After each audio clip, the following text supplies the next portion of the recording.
안녕하세요. 달빛 산책입니다. 오늘 읽어드릴 책은 일터에서의 마음챙김, 출근 불안증, 무력감, 좌절감을 씻는 사무실 명상법입니다. 단 몇 초 만에 일터에서 자유로워지는 마음챙김 훈련법, 자신이 언제, 왜 강렬한 감정을 느끼는지 알아차려야 하는 것의 중요성에 대해서 이야기하고 있습니다. 이 책은 21세기 북스에서 2021년에 출판하였는데요. 그 저자 리 와이스는 달라이 라마가 설립한 스탠퍼드의 연민 트레이닝 프로그램의 교장이며 아이 셋을 키우는 엄마로 머리 위에 접시를 돌리며 그 접시들이 깨지지 않게 안간힘을 쓰며 일터에서의 마음챙김을 실천하고 있다고 합니다. 안내를 잠깐 살펴볼까요?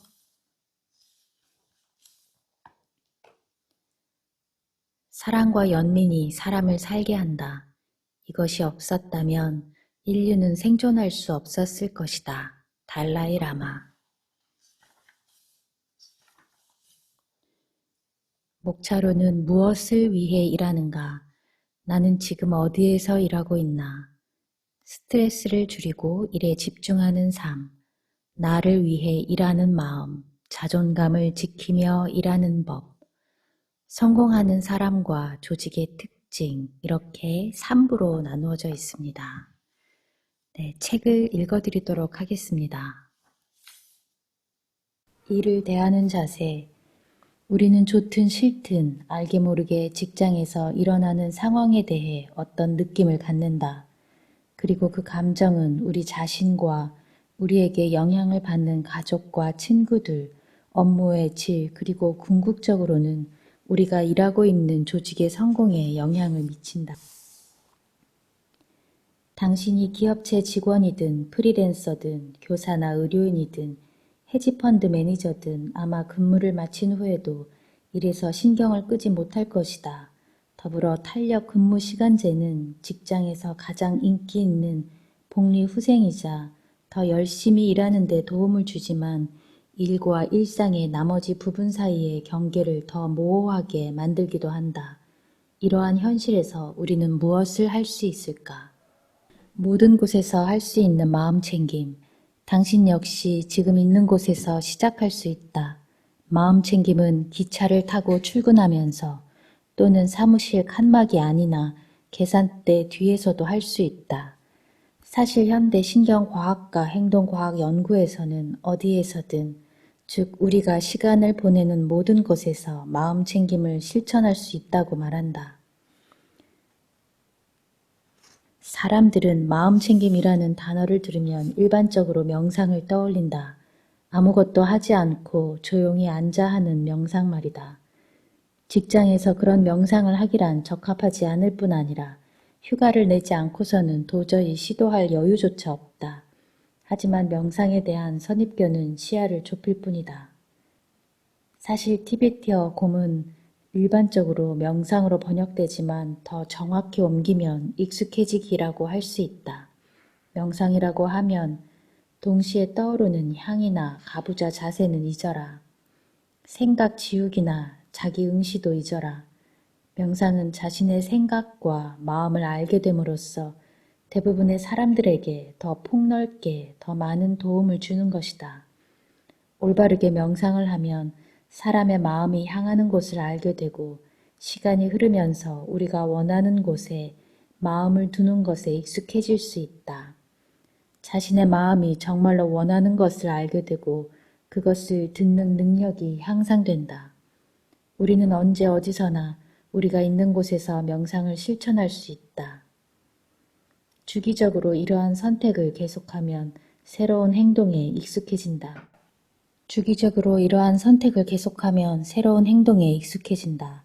한마디로 습관이 된다. 즉 명상은 일과 양립할 수 있을 뿐만 아니라 회사에서 업무를 하는 모든 순간이 우리의 마음과 정신에 좋은 습관이 들도록 훈련하는 기회가 되기 때문에 이를 명상으로 생각할 수도 있다.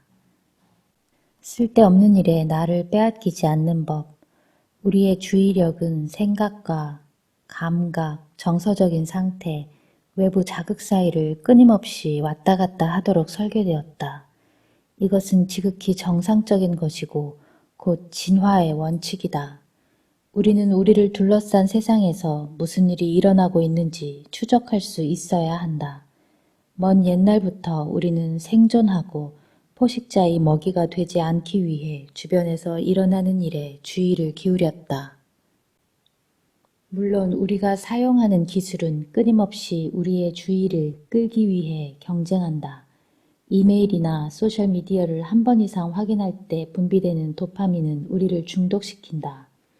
가장 기본적인 의미로서 마음 챙김이라는 말은 주의를 의도적으로 사용하는 것이다. 우리가 어디에 주의를 두는지 알지 못하면 그때그때 변하는 생각과 감정에 따라 자신을 바라보게 된다. 그 결과 우리는 색안경을 끼고 주변 세상을 보게 되고 우리가 내리는 결정도 순간의 생각이나 감정에 영향을 받는다. 마음챙김 명상은 어떤 기술을 사용하고 어디에 주의를 기울이든 자신의 마음을 자신이 선택한 곳에 두고 마음이 그 자리에서 벗어나면 그것을 알아차려서 다시 한번 제자리에 갖다 둘 수 있도록 마음을 훈련하는 것이다. 호흡이나 신체 일부분, 시각화된 물체, 몸의 신체적 감각, 심지어 초월적 명상처럼 만트라 등의 주의를 기울이는 것이다. 이러한 과정을 통해 우리는 점점 원치 않는 생각이나 행동 패턴의 주의를 빼앗기는 것을 점점 줄여나가도록 두뇌 회로를 재배선한다. 아주 단순해 보이지만 일단 한번 시도해보면 이 과정이 매우 어렵다는 것을 금방 깨닫게 된다. 끊임없이 자신이 겪고 있는 경험에 판단을 하지 않는 태도로 주의를 기울이다 보면 결국 우리는 자신과 주변 사람들, 자신을 둘러싼 환경을 더 잘 인식하게 된다. 이러한 연습을 하면 뇌의 신경 연결 통로에 새로운 패턴이 생겨 쉽게 집중할 수 있게 된다. 또한 목적을 세우고 업무에 집중하고 창의성을 토대로 더 나은 결정을 내리는 능력을 키울 수 있다. 우리는 모든 상호작용에서 주변 사람에게 감정적 경험을 전달한다. 음악가나 배우, 운동선수, 공중근해 고개사가 아닌 사람들은 특히 일터에서 이 사실을 잊어버리는 경향이 있다. 우리는 주로 자신을 쓸데없이 생각이 많은 사람으로 여기며 머리를 통해서만 세상을 경험한다. 어쨌든 우리가 자신의 몸을 인식하는 경우는 아마도 몸이 생각을 방해할 때일 것이다. 예를 들면 손목 터널 증후군, 허리 통증, 가슴 벌렁거림, 발 통증, 하루에도 몇 번씩 하던 일을 멈추고 먹게 만드는 배꼽시계의 신호 같은 형태 같은 육체적 증상들을 통해 몸을 인식한다. 그리고 운동을 할 때 우리는 그 때문에 다른 일을 하지 못한다고 자주 불평한다. 아마도 우리는 몸이 뇌만큼 중요한 일을 하지 않는 것처럼 보인다는 이유로 훈련을 잊어버리거나 아예 훈련할 생각조차 하지 않는 것 같다. 우리는 몸과 뇌가 연결되어 있다는 사실을 잊고 있다. 몸은 현재의 순간으로 돌아가는 가장 빠르고 확실한 방법이다. 자신의 신체 감각을 인식할 때 우리는 분명히 현재에 존재한다. 몸은 추측하거나 후회하지 않고 걱정하거나 예상하지도 않는다. 이처럼 우리 몸은 현실에서 실시간으로 우리가 믿고 의지할 수 있는 대상이 될 수 있다. 호흡은 몸과 정신을 이어주는 대화에서 특별한 역할을 한다. 호흡은 몸의 물질성과 정신의 비물질성 사이에서 서로를 이어주는 다리 역할을 한다. 호흡을 한번 하고 나면 우리는 머리로부터 잠시 벗어날 수 있다. 호흡을 한번 하고 몸으로 돌아가면 우리는 수다스럽게 짓거리는 정신으로부터 벗어나 휴식의 기회를 가질 수 있다. 동시에 호흡은 우리가 생각과 감정을 결정적인 말이나 궁극적인 진실로 여기지 않고 있는 그대로 볼 수 있도록 해준다. 대부분의 경우 우리는 스스로 어떠한 것을 두고 푹 빠져서 이야기를 한다. 그리고 그것을 완전히 믿어버린다. 이때 호흡을 한번 하고 나면 그 이야기에서 잠시 벗어날 수 있다. 그러면 우리는 그 이야기에 덜 속는다. 이처럼 호흡 한 번으로 관점이 즉각적으로 바뀔 수 있다. 우리는 호흡을 통해 몸과 충분히 거리를 둘 수 있다. 이 과정을 통해 머리가 우리를 지지하는지 아니면 지지하지 않는지를 판단하고 충분한 거리를 두고 어느 길을 선택할지 결정할 수 있다. 게다가 호흡하기 위해 따로 시간을 낼 필요가 없기 때문에 항상 호흡을 통해 우리의 몸으로 돌아가는 길을 찾을 수 있다. 몸이 스트레스 반응을 자주 경험하면 할수록 우리는 더 쉽게 스트레스에 반응한다. 근육이 빠르게 긴장되고 호흡이 빨라지는 것 자체가 편도체의 위험 신호가 될 수도 있다. 그것은 고전적인 조건 반응의 힘이다. 위험과 위험에 대한 우리 몸의 반응이 너무 강해서 마치 파블로프의 개가 벨소리를 식사 시간의 증거로 착각했던 것처럼 우리도 사실상 몸의 반응을 위험의 증거로 생각한다. 결과적으로 편도체가 유발한 근육 긴장 증가와 빠른 호흡이 편도체를 더욱 활성화하는 악순환이 벌어질 수 있다. 그러므로 스트레스를 받는 상황에 반응하는 자신을 더 잘 제어할 수 있도록 더 쉽게 진정할 수 있다. 내가 마음 챙김을 가르칠 때 그들에게 신체적 증상이 맨 처음 보내는 신호를 감지하는 데 초점을 맞추게 하고 그들이 최대한 빨리 마음챙김 기법을 사용할 수 있도록 이끄는 이유도 마찬가지다. 정신적인 고통이 커질 대로 커진 상태에서 그것을 누그러뜨리기란 훨씬 더 어렵다. 조금 전에 말한 동료에게 방해를 받는 상황을 다시 떠올려보자. 동료가 이전에 수백 번 자신을 방해했던 것을 되뇌면서 우리는 점점 속을 부글부글 거리며 화가 치밀어 오르는 것을 느낀다.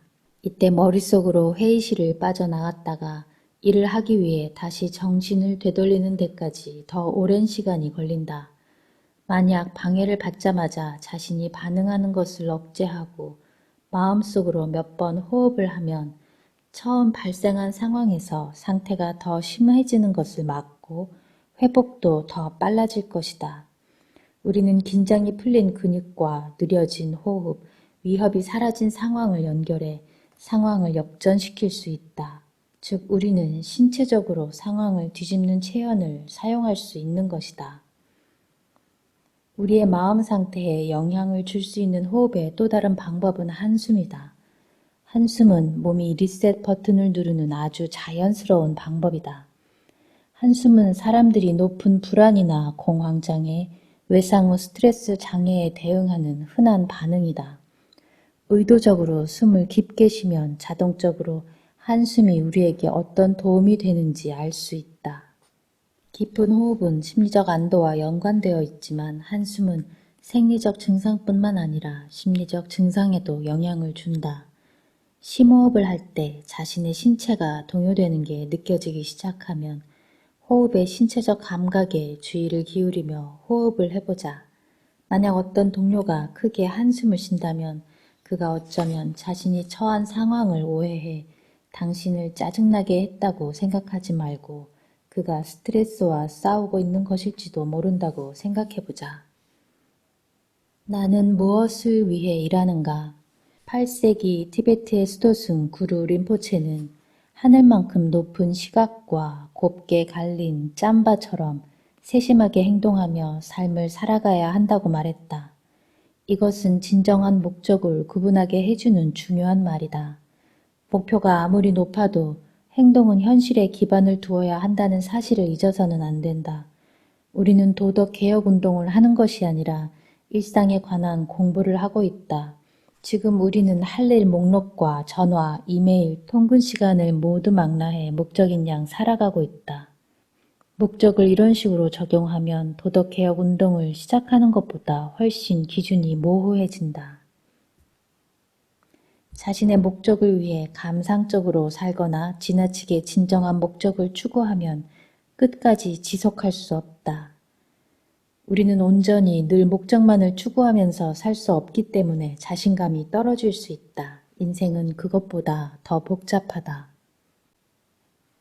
가파른 언덕을 오르게 하는 목적의 힘. 캔들 코든 브롱크는 이전에 노숙자였거나 법적으로 문제가 있었던 콜로라도의 젊은이들도 목적의식을 가지고 있다는 증거를 발견했다. 그것은 감동적이었다. 나는 사람들이 아무것도 기대하지 않는 노숙자 출신이기 때문에 모범이 되고 싶었습니다. 저도 그들의 기대처럼 될 수 있다는 것을 보여주어 그들이 틀렸다는 것을 증명하고 싶습니다. 우리는 좋은 사람이 될 수 있어요. 목적이 주는 건강과 만족, 회복력이라는 이점은 우리에게 개인적으로 중요하다. 하지만 목적은 대인 관계에도 영향을 준다. 목적은 우리를 더 나은 협력자, 그리고 더 나은 리더가 될 수 있도록 만들어준다. 인간으로서의 우리 역사에서 우리는 목적의 힘을 오랫동안 인식해왔다. 그리고 종교가 바로 목적을 얻을 수 있는 장소로서 역할을 해왔다. 오늘날 사람들은 집보다 일터에서 더 많은 시간을 보내는 문화에 익숙하다. 이러한 때에 우리는 사색하는 전통으로부터 기술을 빌려 자신이 하는 일에 목적을 부여할 수 있다. 목적 시각화하기. 스탠퍼드 대학교의 연민 함양 프로그램 참가자들은 첫 주에는 수강 목적을 꺼내기 위한 과정으로서 시각화 작업을 한다. 먼저 자신이 서 있는 들판에 우물이 하나 있다고 상상해 본다. 자신이 하는 일에 대한 목적을 물어보는 질문이 들어있는 돌을 하나 집어든다. 그 돌을 우물에 던져 넣는 그림을 그리고 자신에게 어떤 대답이 나오는지 본다. 그 질문들이 모든 것을 다루지는 않을 것이다. 하지만 많은 사람이 누군가에게 직접 질문을 받았다면 생각나지 않았을 말과 이미지를 답하면서 놀라워한다. 갇혀있는 생각에서 빠져나오는 방법. 창의적인 일을 할 때 아무것도 못하고 무엇을 할지 모르겠다면 그건 아마도 자신의 편협한 관점에 갇혀있기 때문일 것이다. 우리는 우리 자신에 갇혀있다. 수행은 상징적인 시각화를 통해 재산과 신용, 사회적인 지위를 깨달음이나 자유 앞에 내어놓는다. 좀 더 현실적인 말로 바꿔서 생각해보자. 만약 내가 글을 쓰는데 진전이 없다면 나는 내가 글을 쓰는 목적을 떠올린다. 그런 다음 더 커다란 목적에 도전한다. 머릿속으로 떠올려도 되고 3분 동안 글로 써도 된다. 아니면 초에 불을 붙이거나 나의 최종 목적을 나타내는 이미지 앞에 의미 있는 물체를 두는 것처럼 상징적이고 물질적인 형태로 대신해도 된다. 직장에서라면 가장 높은 목적을 나타내는 이미지를 두고 그 앞에 과일이나 초콜릿 한 조각을 놔둘 수도 있다. 나중에 그것들을 동료들에게 나눠주거나 다른 사람들이 발견하고 놀랄 수 있도록 휴게실에 두어도 되고 의미를 새기며 직접 먹어도 된다. 내가 보호자 없는 사람들에게는 보호자가, 여행자들에게는 안내자가, 물을 건너려는 사람에게는 돛단배와 다리와 커다란 배가 되게 하소서. 내가 빛을 찾는 이들에게는 등불이, 쉬고 싶은 이들에게는 침대가 되게 하시고 종을 바라는 모든 존재들에게는 종이 되게 하소서. 모든 지각 있는 존재들에게 소원을 성취해주는 보배가 되게 하고 행운의 꽃병과 효험이 있는 만트라가 되게 하며 소원을 성취해주는 나무와 소원을 이루어주는 소가 되게 하소서. 하루를 시작할 때 처음 드는 생각이 월요일 정말 싫어 같은 말 대신 저런 말이라면 어떨지 상상해보라. 어떤 말이든 타당하고 우리에게 편안한 느낌을 주는 말로 어떤 일을 하기 전에 그에 대한 선의를 설정한다. 어떤 일은 당신의 하루가 될 수도 있다. 그러면 우리는 매일 아침 하루의 목적을 설정한다. 또 어떤 일은 친구의 전화가 될 수도 있다. 자신의 의도를 생각하거나 큰 소리로 말해도 된다. 그리고 그렇게 연습을 하다 보면 점점 말이 덜 필요하거나 아예 필요치 않다는 것을 알게 되는 날이 올 수도 있다. 오늘은 제대로 듣자. 이렇게 아침에 간단히 말해도 될 수 있다. 그러면 그 의미가 무엇인지 알 것이다. 또한 특정 친구와의 우정이 가진 의미를 생각하면 우리는 모두 어떤 느낌이 들기 때문에 친구가 인사를 하는 짧은 시간에 잠시 자신의 의도를 느끼게 하는 이 감정을 불러올 수 있다. 의도를 찾는 연습을 많이 할수록 의도 속에 담긴 목적의식에 좀 더 빨리 다가갈 수 있다. 의도를 자주 떠올릴수록 자신의 행동이 의도에서 벗어났을 때 더 빨리 알아차릴 수 있다. 이것이 매 순간 하루하루를 의미로 채우기 위한 방법이다. 연민과 질병의 절묘한 관계. 연민은 단단하고 즐거운 관계를 유지할 수 있는 능력을 준다. 연구에 따르면 사회적 관계는 우리의 건강과 안녕에 매우 중요하다. 여러 연구에서 사회적 관계의 결핍이 비만이나 흡연, 고혈압보다 더 큰 결정 요소라는 사실을 밝혀냈다. 이러한 발견은 나이와 성별, 초기 건강 상태, 사망 원인, 투병 기간의 모든 항목에 걸쳐 일관되게 적용된다.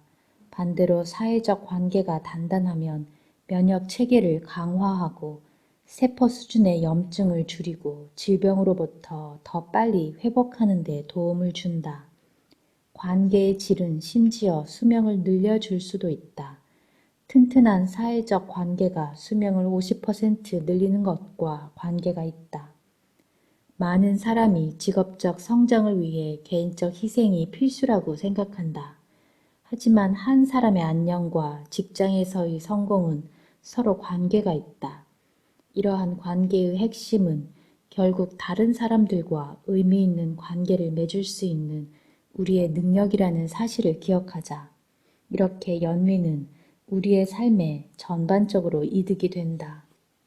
진화는 경쟁과 공격만을 선택하지 않는다. 찰스 다윈의 이름은 적자 생존이라는 말과 동의어가 되었지만 다윈은 동정심 있는 구성원들을 가장 많이 보유한 공동체가 가장 번성하고 가장 많은 자손을 양육한다고 말하기도 했다. 매일 스트레스거리가 우리를 잡아먹으려고 위협할 때 보편적 인간성을 생각하는 것이 도움이 될 수 있다. 고통받고 있는 사람이 혼자가 아니며 우리 모두 공통된 역사와 공통된 기원, 공통된 진퇴양난에 빠져 있다는 사실을 알게 되면 안심이 된다. 예를 들어 같이 회의에 참석한 다른 사람들도 아마 발표에서 자신이 맡은 역할에 대해 긴장하고 있을 것이다. 그리고 그날 겪은 다른 일로 여러 가지 힘든 감정을 느낄 수 있을지도 모른다. 자신과 다른 사람과의 공통성을 발견할 때 우리는 차이점보다는 유사점을 강조할 수 있다. 수잔 손택은 이렇게 말했다. 진지한 소설가들은 도덕적 문제를 현실적으로 생각합니다. 그들은 이야기를 합니다. 그들은 자세히 서술하죠. 우리의 공통된 인간성을 우리가 동일시할 수 있는 이야기를 통해 일깨워 줍니다. 심지어 그 삶들이 우리 자신의 삶과 아주 거리가 있을 수 있는데도 말이죠. 그들은 우리의 상상력을 자극합니다. 그들이 말하는 이야기는 우리의 동정심을 확대하고 복잡하게 합니다. 그래서 동정심이 함양되죠. 그들은 도덕적 판단을 할 수 있도록 우리의 능력을 가르칩니다. 영적 지혜로 우리에게 영감을 주는 인물들은 대부분 우울해하거나 비참하게 살지 않는다. 그들은 세상에 진정한 영향을 끼칠 수 있을 만큼 충분히 자기 자신의 길을 걸어간다. 우리는 직장에서 대부분의 시간을 보낸다. 그곳에 있는 동안 자신이 소중히 여기는 것들을 놓아버린다면 집에 돌아가 하루를 마무리하면서 그것들을 다시 돌려놓지 못할 것이다. 직장도 우리가 속한 공동체 중 하나다. 즉 직장에서도 인내하거나 정중하게 행동하거나 다른 사람을 참아주기만 해서는 안 된다. 서로 존경하고 이해하며 무엇보다 우리가 살고 싶은 환경을 구현해야 한다. 그러기 위해서는 동료들 간의 다른 점을 이어줄 수 있는 구체적이고 실천 가능한 방법을 찾아야 한다. 우리는 편한 사람들로 이루어진 작은 모임에서만 지낼 수 없다. 이를 완수하려면 자신을 긴장시키고 자신에게 도전하거나 심지어 공격하는 사람들을 다루어야 한다. 우리는 두려워하거나 공격당할까봐 신경 쓰이는 사람과도 함께 팀이 되어 일해야 한다. 착하고 인정 많은 사람이 되기 위해서 또한 이를 완수하는 데 필요하기 때문에 그렇게 해야 한다. 연민이 가지는 실용적인 이익에 더해 직장에서 연민을 실천해야 한다고 주장하는 데는 더 큰 근거가 있다. 연민을 갖는 것이 마땅히 해야 할 옳은 일이고 그러지 않으면 인간으로서 우리에게 문제가 되기 때문이다. 정치인들이 아무리 비시민적 행태를 보여준다고 해도 우리는 더 나은 일을 해야 한다. 그리고 우리 아이들이 행동하기를 바라는 대로 행동해야 한다. 행동을 이끌어내지 못하는 가치는 무의미하다. 도덕성은 우리가 매일매일 실천할 때 강화된다. 그제야 비로소 큰 일을 맞을 준비가 될 것이다. 그렇게 하면서 우리는 자신이 매일 실천한 작은 일들로 인해 세상이 더 나은 방향으로 나아가고 있다고 생각하며 뿌듯함을 느낄 수 있다. 자기 연민, 진정한 나로 회복하는 연습.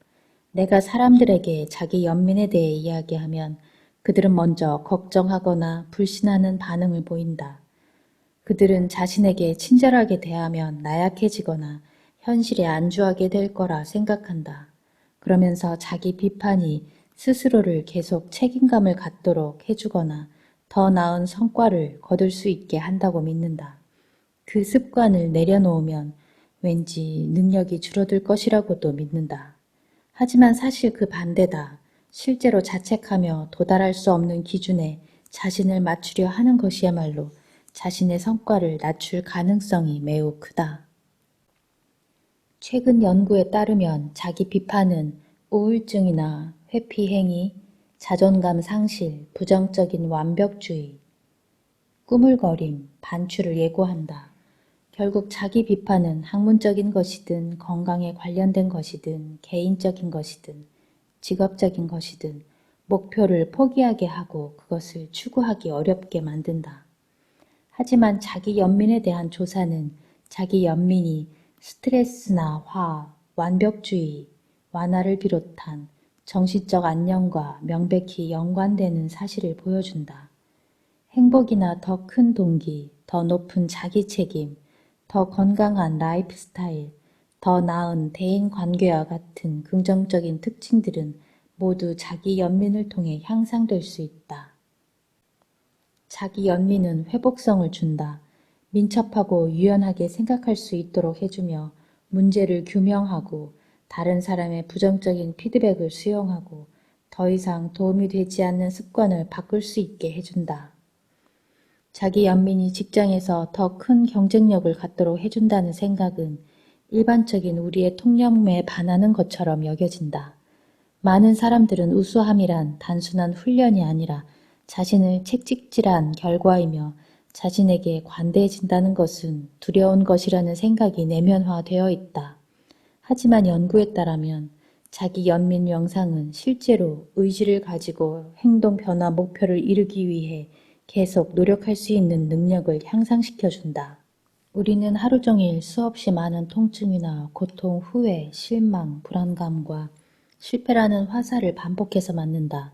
자기 연민은 이렇게 불필요한 고통에 대한 해독제다. 우리는 스트레스를 느끼면 그것을 피하고 싶어 한다. 그래서 주제에 벗어난 행동이나 덜 중요한 행동에 빠져든다. 혹은 인터넷을 하며 시간을 죽인다. 자기 연민은 우리에게 취약한 존재가 되라고 한다. 많은 사람이 이를 불편해한다. 특히 일터에서는 더 그렇다. 하지만 불편한 마음을 갖는 것은 개인적인 성장과 직업적인 성장에 필요하다. 우리는 마음에 들지 않는 자신의 일부를 완전히 지워버릴 수 없다. 자신의 실수와 그렇게 된 이유를 바라보는 불편함을 견디는 것이 중요하다. 자신을 진정으로 성찰하려면 용기와 책임감, 취약성이 필요하다. 많은 사람이 힘든 경험을 머리로 처리하거나 곤란한 순간을 유머나 냉소로 피하려는 경향을 갖고 있다. 하지만 농담이나 회피는 우리를 성장시킬 새로운 경험과 사고 경험을 받아들일 수 없게 한다. 19살 때 수련회에서 만난 선생님 중 한 분이 내게 이렇게 말했다. 싸구려가 될 수 없으면 자유로울 수 없다. 그가 옳았다. 자신이 나쁘거나 말랑말랑하게 보이는 걸 피하는데 시간을 보내면 여러 가지 감정을 표현할 수 없다. 우리는 진짜가 될 수 없다. 많은 사람이 자신에게 중요한 일을 할 시간을 내기 위해 몸부림친다. 우리는 해야 하는 일을 다 할 수 없어서 무기력해지거나 사소한 일에 집중한다. 보고서를 쓰고 있어야 할 때 이메일을 쓴다. 해야 할 일을 그냥 하는 대신 불평한다. 이렇게 비생산적인 행동으로 스스로 상황을 악화시키는 방법은 많다. 예를 들어 지금 미룰 수 없는 중요한 일의 마감이 며칠 남지 않았는데 준비가 되어 있지 않다. 심지어 반도 못했다. 게다가 해야 하는 일의 양에 압도당할 때 동시에 여러 가지 일을 하고 싶은 유혹에 빠질 수 있다. 하지만 한 번에 두 가지 이상의 일을 실제로 잘하는 것은 불가능하다. 결국 이 일 저 일을 오고 가다 아무 일도 하지 못하게 된다. 이를 왔다 갔다 하는 비용은 엄청나게 크다. 생산성이 크게 떨어질 뿐만 아니라 모든 것을 다 하려고 하면 모두 엉터리로 하게 된다. 또 바빠 죽겠다고 계속 불평하면서 자체 파업을 하기도 한다. 아니면 커피 한 잔 하자거나 산책을 하고자 하는 사람에게 할 일이 엄청나다며 큰 소리로 불평한다. 그러면 기분은 더 나빠지고 스트레스는 더 심해진다. 상대방도 좋아하지 않는다. 또 자신의 상황에 대해 다른 사람들이나 자기 자신에게 불평하느라 기본적으로 일을 완수하는 데 사용할 수 있을 시간을 낭비하게 된다. 문제에 지나치게 집착하면 노이로제에 걸릴 뿐 아니라 자기밖에 모르는 사람이 되고 만다. 스스로 끔찍한 기분을 느낄 뿐 아니라 다른 사람에게 호감을 살 수도 없다. 우리는 압도되는 기분이 들면 종종 아주 그럴듯한 최악의 시나리오를 상상하기 시작한다. 이러한 현상을 전문용어로 파국화라고 하는데 이는 마음속에 새겨야 할 중요한 단어다. 이 말은 걱정보다 한 발 더 나간다는 뜻이다. 흔히 그렇듯 무언가 발생하지 않기를 바랄 때 사람들은 기도에 의지한다. 논리적으로 시간이 부족하다고 느끼면 시간을 만들기 위해 자기를 돌보는 일을 그만두고 지름길로 가려고 노력한다. 일이 너무 많아 감당하기 힘들면 잠을 덜 자는 경향이 있다. 운동 시간을 줄이고 형편없는 음식으로 끼니를 때운다. 시간을 절약하기 위해 점심을 그릇에 옮겨 담는 데 걸리는 몇 분이 아까워서 테이크아웃 용기 그대로 음식을 먹기도 한다. 아니면 그 순간 자기 위로를 위해 그럴듯해 보이는 무언가를 하지만 실제로 기분은 더 나아지지 않는다. 일이 끝나고 한잔하는 오랜 전통이 여기서 나온 것이다. 결국 위로를 줄 거라 믿지만 상황을 악화시키는 행동을 선택한 것이다. 자기 연민을 실천하는 한 가지 방법은 몸을 진정시키는 자신만의 방법을 찾는 것이다.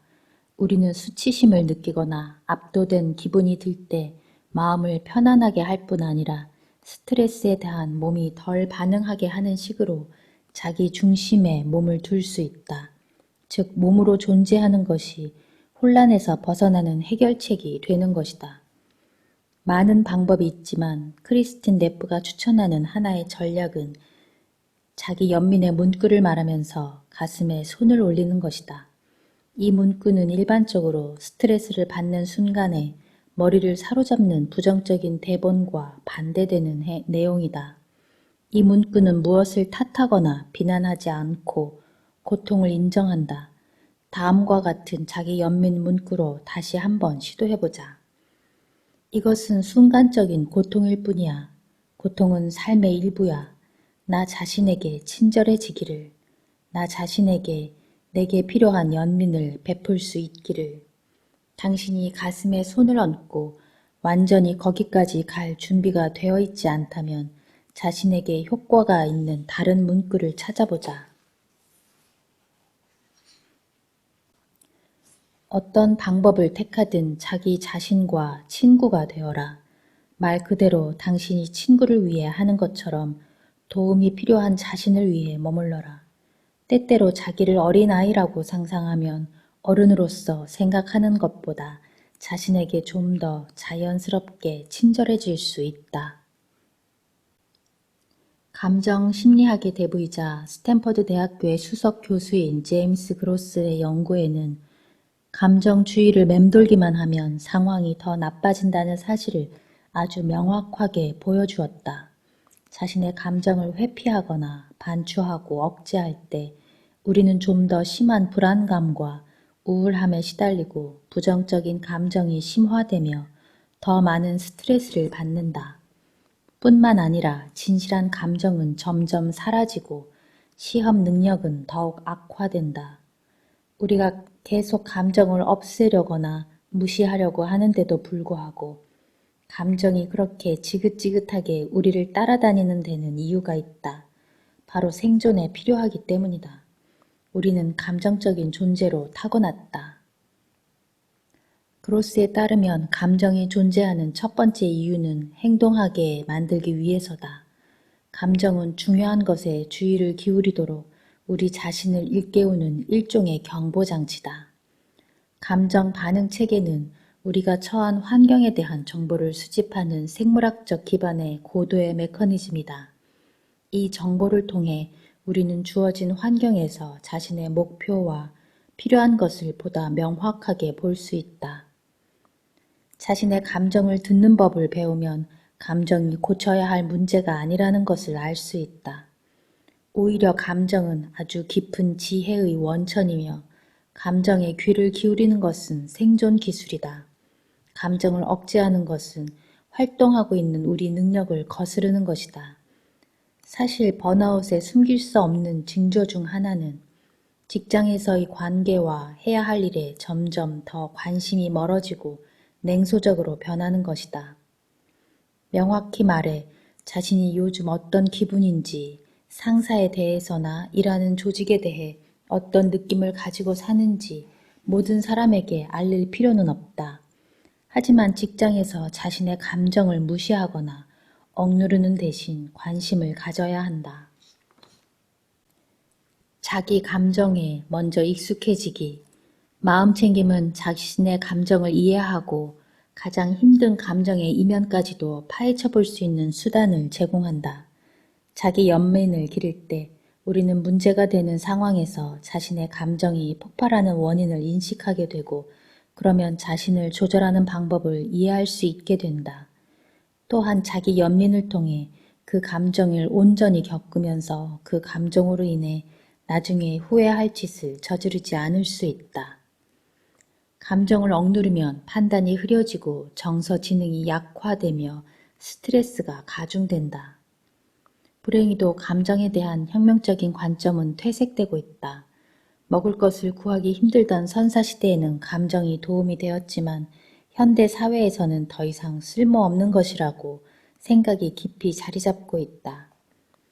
우리의 감정은 항상 객관적인 현실을 반영하지 않는다. 그렇다고 해서 우리가 다른 길로 넘어가서도 안 되고 단정적으로 감정을 무시해서도 안 된다. 감정에서 무엇인가를 배울 의지가 있다면 올바른 행동이 무엇인지 알려주는 감정의 신호를 발견하고 그 안에서 지혜를 찾을 수 있다. 나쁜 감정은 실제로 없어지지 않기 때문에 감정을 해소하지 않으면 그것을 억누르기 위해 언제나 롤러코스터를 타듯 긴장한 상태를 유지하기 위해 에너지를 소비하게 된다. 그리고 이렇게 감정을 억제하느라 에너지를 쓰다 보면 우리는 수영을 할 수도 있었는데 가까스로 떠 있는 것 같은 느낌만 받는다. 우리는 대부분 기분 좋게 더 큰 목적을 향해 나아가겠다는 목표가 있다. 그렇지만 두려움이나 분노, 슬픔, 질투와 같은 감정은 앞으로 나아갔다. 이전 상태로 다시 돌아오는 것 같은 기분이 들게 한다. 그리하여 이런 불쾌한 감정을 없애는데 집중하는 것은 타당한 일이다. 문제는 그렇게 불쾌한 감정과 싸워봐야 아무 소용이 없다는 것이다. 한 연구에 따르면 감정과 싸우는 것은 그 감정을 더 강하게 만들 뿐이다. 부정적인 정서 상태와 격렬하게 싸움하려고 하면 편도체에 더 많은 활동이 일어난다. 뇌는 이런 활동을 더 많은 감정으로 읽는다. 그래서 악순환이 생기고 모든 에너지가 격렬해질 때까지 이런 악순환은 점점 더 빠른 속도로 계속된다. 이 순환에서 빠져나오는 최선의 방법은 불쾌한 감정을 참거나 그냥 받아들이거나 호기심을 기르는 것이다. 심리학자에 따르면 감정이 먼저 존재하고 그 감정에 따라 즉각적인 행동이 일어난다. 우리는 특정한 사회적 맥락과 환경 속에서 존재한다. 감정은 우리가 처한 환경에서 어떻게 행동해야 할지에 대해 피드백을 얻을 수 있는 빠른 방법이다. 진화론적으로 말하면 감정은 우리를 안전하게 지켜두도록 설계되었다. 기분이 좋아지겠다고 감정을 배제해버리면 안전하게 살지 못할 것이다. 감정이 항상 기분이 좋아지기 위한 것이 아니라 자신이 처한 환경에 더 잘 적응할 수 있도록 설계되었다는 사실을 안다면 새로운 시각으로 감정을 볼 수 있을 것이다. 그러면 우리는 감정을 배제하지 않고 받아들일 수 있을 것이다. 스트레스를 받을 때 우리는 감정을 유익하게 사용할 수 있으며 또 그래야 한다. 감정이 몸을 위해 적응하는 것으로 볼 때 그것은 도움이 되는 반응을 촉발시키는 중요한 정보를 얻는 수단이 된다. 감정을 억제하는 것은 아주 미숙한 전략이다. 특히 부정적인 감정을 억제하면 좋은 감정까지도 제대로 표현할 수 없게 된다. 결국 원치 않은 감정뿐만 아니라 기쁨과 따스함, 정, 다른 사람들과의 연결과 같이 원하는 감정을 느끼는 것까지 억제하게 된다. 신경 쓰지 않으면 느끼지 않게 된다. 하지만 자신을 일터에 내놓으면 일뿐만 아니라 그와 관련된 모든 것에 대해 무언가를 느끼게 될 것이다. 이것이 참여하고 있다는 신호다. 자신의 목표 중 하나와 관련됐다고 판단되는 것을 보면 감정 처리 네트워크는 세 가지 기본적인 질문을 한다. 나한테 좋은 건가? 나한테 나쁜 건가? 내가 어떻게 해야 하지? 그러므로 회의 중에 신경을 쓰고 있는 주제에 대해 대화를 할 때 더 감정적으로 반응하게 된다. 누가 무엇을 말하는지에 대해서 경보 수위를 높이고 감정은 중요한 데이터를 모으는데 가장 중요한 수단 중 하나가 된다. 유명한 진화 이론에 따르면 감정이 현실에 올바로 적응하지 못하면 부적응적인 행동으로 이어질 수 있다고 한다. 우리는 그 자리에 존재하지 않는 어떤 사람의 행동에 의미를 부여하거나 그 전에 주고받았던 감정을 계속 이어가는 식으로 상황을 잘못 해석할 수 있다. 예를 들어 이메일의 어조를 잘못 읽거나 전화로 동의를 얻지 못했던 것을 다음 회의 주제로 가져가는 일이 매우 흔하다. 감정에 의해 제공된 정보를 자신에게 유리하게 사용하려면 자신이 경험한 감정과 본능적으로 반응하는 행동 사이에 어떻게든 개입해야 한다. 그것이 마음챙김이 있어야 할 지점이다. 노벨상 수상자인 경제학자 다니엘 커너먼은 그의 저서 생각에 관한 생각에서 불타는 건물이 무너지기 직전에 소방대원들에게 퇴각 명령을 내린 경험 많은 소방관에 대해 언급했다. 그러한 위험이 임박했음을 어떻게 알았는지에 대한 질문을 받자 그는 그의 귀에 느껴지는 열감을 느껴놨던 걸로 거슬러 올라갔다. 그는 위험을 알려준 단서가 된 경험과 익숙함이 가르쳐준 희미한 느낌에 주목했다. 우리도 행동의 계기가 되는 상황이 경험이 생기고 위험의 신호에 신체적인 감각과 생각, 감정적 자극이 익숙해지면서 지식 기반을 구축할 수 있다. 우리는 이 정보를 활용해 더 신속하고 정확하게 판단할 수 있다. 우리의 마음챙김은 귓전에 느껴지는 열기와 맞먹는 감정을 느낄 수 있게 해주고 그에 대해 무언가를 할 수 있게 해준다. 커너먼의 문구 영감은 인식이다는 마음챙김 훈련을 접한 많은 사람이 희미한 신호를 사용할 수 있게 되었다는 점을 간결하게 요약해준다. 이러한 신호를 통해 자신의 지식에 빨리 접근할 수 있고 아는 것을 다양한 방식으로 인식할 수 있다. 내가 명상을 처음 시작했을 때 반추의 순환에 갇혀있는 나 자신을 발견하곤 했다. 나는 늘 잠들려고 했으면서 그날 나 자신이 잘못했던 모든 것과 나 자신에 대해 마음에 들지 않는 모든 것, 그날 잘못한 것 같은 모든 것을 근본적으로 되새김질했다. 나는 늘 제대로 잠들지 못했다. 잠이 들면 이러한 생각들이 자꾸 나를 깨웠다. 그리고는 주변 사람들을 들들 볶으면서 괴롭혔다. 명상 훈련을 하면서 이런 순간에 대해 반성하기 시작했을 때 나는 반추 아래에 불안감이라는 기본 감정이 있다는 것을 깨달았다. 나는 선생님에게 이에 대해 어떻게 해야 하는지 물으면서 심오한 대답을 기대했다. 그의 대답은 간단했다. 일어나서 뛰어라. 그런 다음 명상하라. 몸을 움직여 바깥으로 나가 몸으로 그 순환을 끊어라. 그런 다음 앉아라. 반성은 우리 환경에 공기를 불어넣어주며 이러한 순환의 고리를 끊을 수 있게 해준다. 반성은 실패에 집착하는 대신 실패로부터 배우고 그것을 넘어서 세상을 보도록 해준다. 이것은 메타인지다. 마음챙김은 도대체 자신에게 무슨 일이 일어나고 있는지를 추적할 수 있는 능력을 준다. 그리고 언제 어떤 생각을 재활용하고 있는지 그리고 자기 자신을 반성해서 반복으로 옮겨가고 있는지를 알게 해준다. 이것을 스스로 깨달을 때 우리는 주의를 다른 곳으로 돌림으로써 이 패턴으로부터 빠져나올 수 있다. 반추라는 순환 안에 자신을 가둬버린 근원적인 고통은 겉으로 잘 드러나지 않는다. 자기 연민은 이러한 고통을 완화시키는 데 도움을 줄 수 있다. 우리는 몇 번이고 반복해서 이 고통을 기분이 더 나아지기 위한 노력이라고 자신에게 이야기한다. 하지만 불행히도 반추는 우리의 기분을 더 나아지게 하지 않는다. 오히려 기분이 더 나빠질 뿐이다. 반면에 자기 연민은 근원적인 고통을 바로잡을 수 있다. 그리고 우리가 그 고통을 다룰 때 비로소야 치유를 시작할 수 있다. 두려움을 극복하는 법은 두려움을 마주하는 것이다. 두려움에 맞서는 것은 두려움으로부터 도망치거나 심지어 그것을 향해 한 걸음도 떼지 않는 것이 아니다. 그저 두려움으로 향하는 것을 의미한다. 그리고 완전히 뛰어들라고 요구하지도 않는다. 그저 편안한 환경에서 벗어나는 것을 의미한다. 여러 사람 앞에서 이야기하는 게 두렵다고 해서 지금 당장 500명 앞에서 강연을 하겠다고 선언할 필요는 없다. 매일 일터에서 참여하는 회의 때 조금 더 자주 발언을 하겠다는 목표를 세우는 것에서부터 시작해도 된다.